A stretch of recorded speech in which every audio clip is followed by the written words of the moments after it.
like to see my clients who own real estate have a formal lease agreement, put the real estate in a different entity and have a formal lease agreement with the entity, so that there are things that come up that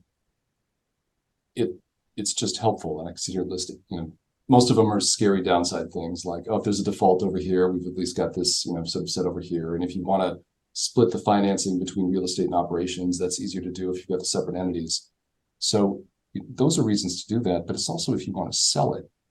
And this gets to succession and who owns what, and who, maybe one branch of the family is going to leave with the real estate, the other one's taking operations. It's just easier if you got it separate. And what I'll get from clients is, well, yeah, but I want the flexibility to adjust my rent.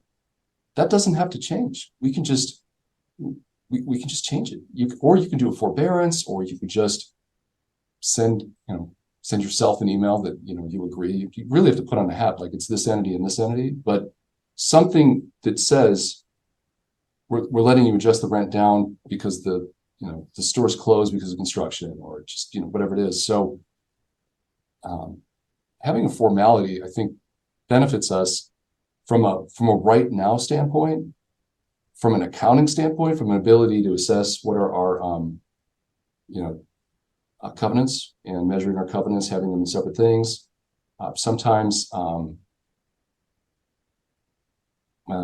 it's rare that if we're in a circumstance where an audit's required, we can keep the real estate out of it, but it's not unheard of that it just simplifies our audit by having the real estate separate.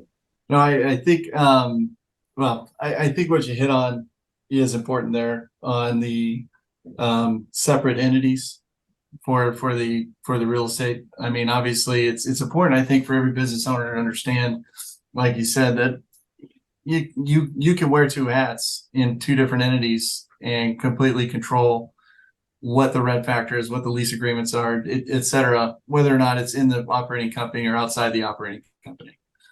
And I think, from a business structuring standpoint as well, I mean, real estate's going to limited liability companies for a reason, right? It limits the liability. And to have real estate owned in the operating company does not have limited liability there. So, the thing we hear from most clients is, well, the company's